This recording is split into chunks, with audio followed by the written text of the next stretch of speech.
Hi friends, ഞാനിന്ന് ചെയ്യാൻ പോകുന്നത് വെള്ളപ്പയർ കൊണ്ടൊരു കറിയാണ്.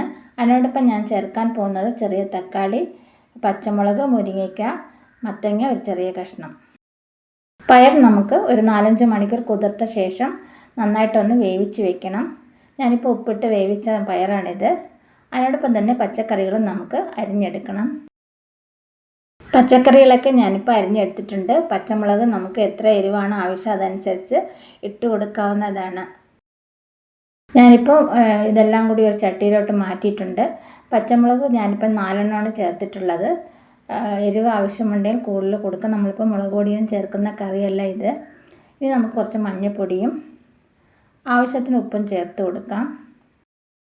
ഇനി നമുക്ക് ചേർത്ത് കൊടുക്കേണ്ടത് അളവ് വെള്ളമാണ്. നമുക്ക് കറി എത്രയാണ് ആവശ്യം അതനുസരിച്ചുള്ള വെള്ളം ഒഴിച്ചു കൊടുക്കാം. ഇനി എല്ലാം കൂടി ഒന്ന് യോജിപ്പിച്ച ശേഷം നമുക്ക് അടച്ച് വേവിക്കണം. പച്ചക്കറികളൊക്കെ ഇപ്പോൾ ഏകദേശം വെന്ത് വന്നിട്ടുണ്ട്. പകുതി വേവാകുമ്പോൾ തന്നെ നമ്മൾ വേവിച്ച് മാറ്റി വെച്ചിരിക്കുന്ന പയർ കൂടി ചേർത്ത് കൊടുക്കാം.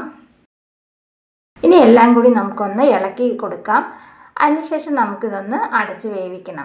ഇനി നമുക്ക് അരപ്പ് തയ്യാറാക്കാം. അരപ്പിനായിട്ട് ഞാനിപ്പോൾ കുറച്ച് തേങ്ങയും 1 സ്പൂൺ ജീരകവും എടുത്തിട്ടുണ്ട്. ഇവ നന്നായിട്ടൊന്ന് അരച്ചെടുക്കാം. അരച്ചെടുത്ത അരപ്പെല്ലാം നമുക്ക് കറിയിലോട്ട് ഒഴിച്ചു കൊടുക്കാം.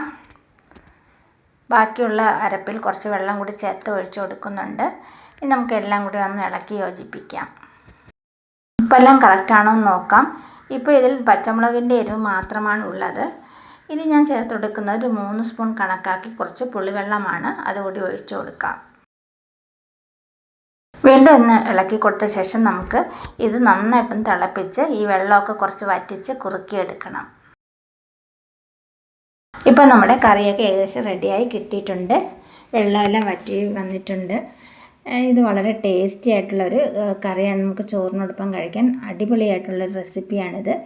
ഞാനിനി കുറച്ച് കടുക് കൂടി താളിച്ചിടുന്നുണ്ട്. വറ്റൽമുളകും കറിവേപ്പിലയാണ് അതിൻ്റെ കൂടെ ചേർത്തിട്ടുള്ളത്. ഇപ്പോൾ നമ്മുടെ വെള്ളപ്പയർ കറിയൊക്കെ റെഡിയായിട്ടുണ്ട്. സൈഡ് ഡിഷായിട്ട് നമുക്ക് മീൻ പൊരിച്ചതോ പപ്പടമോ അച്ചാറോ വെച്ചൊക്കെ കഴിക്കാവുന്നതാണ്. വീഡിയോ ഇഷ്ടമായ ലൈക്ക്, ഷെയർ ആൻഡ് സബ്സ്ക്രൈബ് ചെയ്യുക. അതുപോലെ നിങ്ങളുടെ കമൻസും എന്നെ അറിയിക്കുക.